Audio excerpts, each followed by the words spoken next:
আমার প্রিয় ও স্নেহের 2025 সালের নতুন বছরের ষষ্ঠ শ্রেণীর ছাত্রছাত্রী বন্ধুরা, আশা করি তোমরা সবাই ভালো আছো।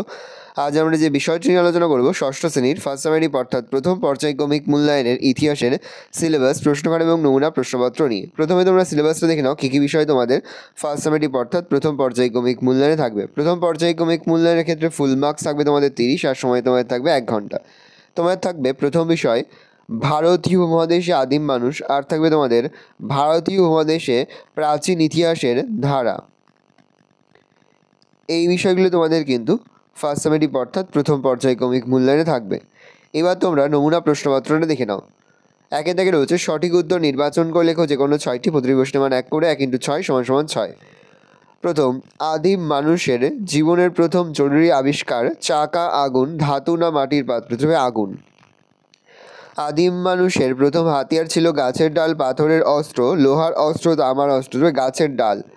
লেজবিহীন উন্নত শ্রেণীর নরবারণ হলো এপ, মানুষ, শিল্পাঞ্জি, গরিলা? উত্তর হবে এপ। প্রশ্ন, হোমো হ্যাবিলিস কথার অর্থ এপ থেকে মানুষ, দক্ষ মানুষ, দণ্ডায়মান মানুষ, বুদ্ধিমান মানুষ? তবে দক্ষ মানুষ। ভারতের প্রাচীনতম সভ্যতা হলো হরপ্পা সভ্যতা, মেহেরগড় সভ্যতা, সুমেরীয় সভ্যতা, মিশরীয় সভ্যতা? তবে মেহেরগড় সভ্যতা। হরপ্পা সভ্যতা আবিষ্কৃত হয় 1921, 1922, 1929, 1974 খ্রিস্টাব্দে? 1921 খ্রিস্টাব্দে। হরপ্পা সভ্যতার বাড়িগুলি কী দিয়ে তৈরি হতো? কাদামাটি দিয়ে, কাঠ দিয়ে, পোড়া ইট দিয়ে, পাথর দিয়ে? তবে পোড়া ইট দিয়ে। হরপ্পা সভ্যতায় স্নানাগার পাওয়া গেছে লোথালে, হরপ্পায়, মহেঞ্জোদারোয়, কালীবঙ্গানে? তবে মহেঞ্জোদারোয়। 2 থেকে রয়েছে অতি সংক্ষিপ্ত উত্তরভিত্তিক প্রশ্ন, যে কোনো 4টি, প্রতিটি প্রশ্নের মান 1 করে 1 × 4 = 4। হোমো স্যাপিয়েন্স কথার অর্থ কী? উত্তরে বুদ্ধিমান মানুষ। আদিম মানুষ কোন পর্যায়ে কৃষিকাজ শেখে? নতুন পাথরের যুগে প্রথম পর্যায়ে আদিম মানুষ প্রথম কৃষিকাজ শেখে। লুসি কি? লুসি হলো আফ্রিকা মহাদেশের ইথিওপিয়ার হাদান নামক স্থানে প্রাপ্ত একটি মেয়ের কঙ্কাল। হরপ্পা সভ্যতা ছিল ড্যাশ যুগের সভ্যতা? তামা ও ব্রোঞ্জ যুগের সভ্যতা। হরপ্পা সভ্যতা কে আবিষ্কার করেন? উত্তরে প্রত্নতাত্ত্বিক দয়ারাম সাহানি। লোথাল কথার অর্থ কী? লোথাল কথা হচ্ছে মৃতের স্থান। মেহেরগড় সভ্যতা কে কবে আবিষ্কার করেন? উত্তর হবে 1974 খ্রিস্টাব্দে। যা ফ্রাসোয়া জারিজ তাকে সাহায্য করেছিলেন রিচার্ড মেডো। এর আগে রয়েছে সংক্ষিপ্ত উত্তরভিত্তিক প্রশ্ন, যে কোনো 2টি, প্রতিটি প্রশ্নের মান 2 করে 2 × 2 = 4। দাবানল কাকে বলে? বনে লাগা আগুনকে দাবানল বলা হয়। বনে গাছের ডালে ডালে ঘষা লেগে আগুন জ্বলে উঠে দাবানল সৃষ্টি হয়। আদিম মানুষ আগুন জ্বালাতে শেখার আগে দাবানলে আগুনকে সংগ্রহ করে কাজ চালাতো। আদিম মানুষ কেন জোট বেঁধেছিল? এর ফলে তার কী লাভ হয়েছিল? আদিম মানুষ হিংস্র জীবজন্তুর হাত থেকে নিজেকে রক্ষা করতে এবং তার খাদ্যের সংস্থান করার জন্য জোট বেঁধেছিল। জোট বেঁধে বাস করার ফলাফল: 1. জোট বাঁধার ফলে আদিম মানুষ অনেকটাই নিরাপদ হয়। 2. একসঙ্গে শিকার করার সাহস অর্জন করে। 3. আদিম মানুষ নানা ধরনের হাতিয়ার তৈরি করতে শেখে। পরের প্রশ্ন, আদিম মানুষ কীভাবে আগুন জ্বালাতে শেখে? মানব সভ্যতার বিকাশের ক্ষেত্রে মানুষের আগুন জ্বালাতে শেখা খুব গুরুত্বপূর্ণ বিষয় ছিল। আগুন জ্বালানোর কৌশলসমূহ: আদিম মানুষ দাবানল দেখে আগুনের অস্তিত্ব বুঝতে পারে। চকমকি পাথরের হাতিয়ার তৈরির সময় পাথরের ঠোকাঠুকিতে আগুন জ্বলে ওঠে, তা দেখে মানুষ আগুন জ্বালাতে শেখে। এইভাবে আদিম মানুষ আগুন জ্বালাতে শেখে। অস্ট্রোপিথেকাসের বৈশিষ্ট্য আলোচনা করো।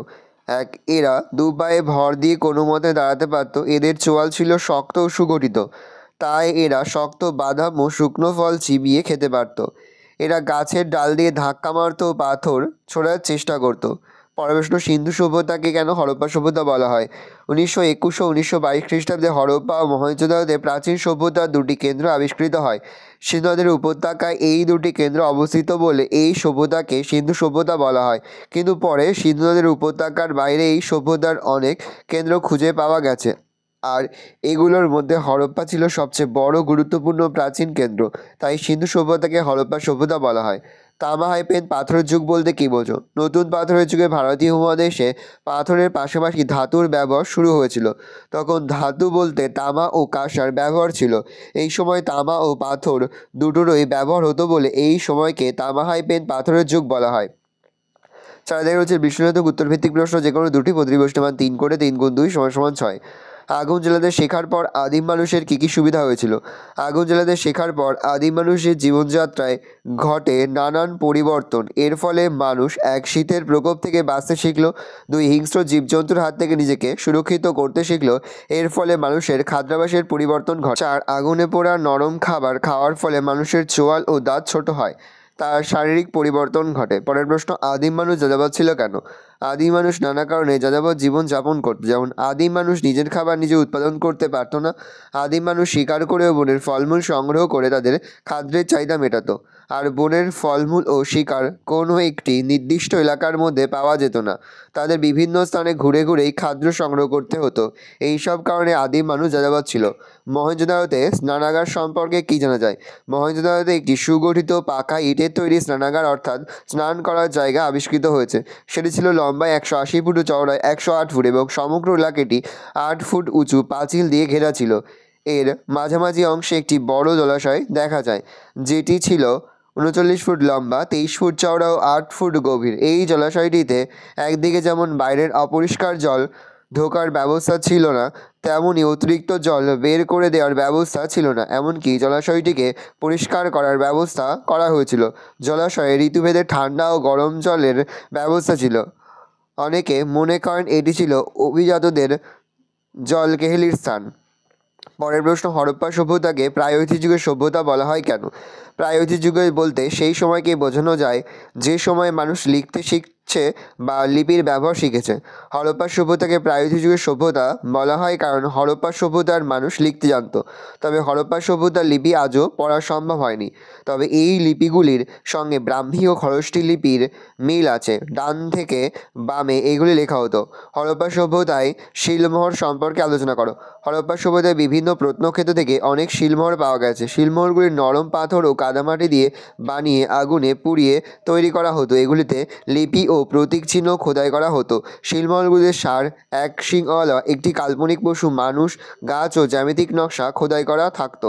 বেশিরভাগ শিলমোহরে উল্টো নকশার খোদাই করা হতো। কাদামাটিতে ছাপ দিলে তা সোজা হতো। হচ্ছে ব্যাখ্যামূলক উত্তরভিত্তিক প্রশ্ন যে কোনো 5টি পাঁচ দাগে রয়েছে ব্যাখ্যামূলক উত্তরভিত্তিক প্রশ্ন যে কোনো 2টি, প্রতিটি প্রশ্নের মান 5 করে, 5 গুণ 2 = 10। প্রথম, উপমহাদেশে নতুন পাথরের যুগের মানুষের জীবনযাত্রার বৈশিষ্ট্যগুলি সংক্ষেপে লেখো। দেখে না, উত্তরটা আমি মুখে বলছিলাম, আমি আস্তে স্ক্রল ডাউন করে তোমরা কিন্তু অবশ্যই ভিডিওটা থামিয়ে বা স্ক্রিনশট নিয়ে কিন্তু সম্পূর্ণ তোমাদের খাতায় নোট ডাউন করে নেবে। প্রথম পয়েন্ট করবে ভূমিকা, 1 দিয়ে পয়েন্ট করবে জীবিকা, 2 দিয়ে পয়েন্ট করবে হাতিয়ার, 3 দিয়ে পয়েন্ট করবে বাসস্থান, 4 দিয়ে পয়েন্ট করবে চাকার আবিষ্কার, 5 দিয়ে পয়েন্ট করবে নিদর্শন। প্রশ্ন, পুরনো পাথরের যুগের মানুষের জীবনযাত্রা কেমন ছিল? প্রথম পয়েন্ট করবে ভূমিকা, তারপরে 1 দিয়ে পয়েন্ট করবে দলবদ্ধভাবে খাদ্য সংগ্রহ, 2 দিয়ে পয়েন্ট করবে পোশাক পরিচ্ছদ, 3 দিয়ে পয়েন্ট করবে খাদ্য, 4 দিয়ে পয়েন্ট করবে হাতিয়ার। পরের প্রশ্ন, হরপ্পা সভ্যতার নগর পরিকল্পনার বিবরণ দাও। খুবই গুরুত্বপূর্ণ একটা প্রশ্ন।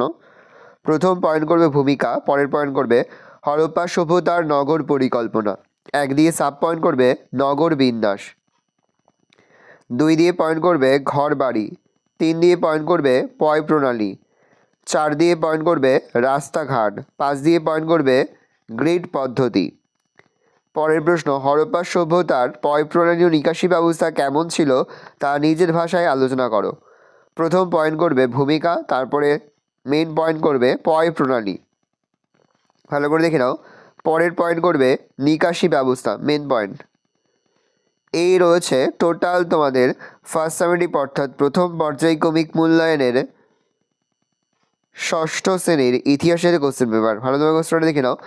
আশা করি ভিডিওটা ভালো লেগেছে। ভিডিওটা ভালো লাগলে ভিডিওকে লাইক করতে দেখে ভুলবেন না। আমার চ্যানেল নতুন হওয়া লাইক করে সাবস্ক্রাইব প্রেস করে পাশে বেল আইকনটা প্রেস করে যখন নতুন করে ভিডিও আপলোড করি সবার ফার্স্ট নোটিফিকেশন তোমরা পেয়ে যাও। আর এই ভিডিওটি তোমার বন্ধু বান্ধবী আত্মীয়স্বজন সবার মধ্যে কিন্তু অনেক শেয়ার করে যে বছর 6ষ্ঠ শ্রেণীতে পড়ছে। আমরা কিন্তু ইতিমধ্যে 6ষ্ঠ শ্রেণীর প্রতি বিষয়ের সিলেবাস, প্রশ্নকার এবং নমুনা প্রশ্নপত্র কিন্তু আপলোড করে দেবো। এখনও পর্যন্ত সেই ভিডিওগুলো না দেখে থাকো, ভিডিওগুলো কিন্তু তাড়াতাড়ি দেখে নাও। তোমাদের সকলকে জানাই আগাম পরীক্ষার অনেক শুভেচ্ছা এবং অভিনন্দন। একেবারে ভিডিও শেষে স্ক্রিনে তোমরা একটা প্লেলিস্ট দেখতে পারবে, তারপরে ক্লিক করলেই সমস্ত ভিডিওগুলো কিন্তু তোমরা পর দেখে নিতে পারবে।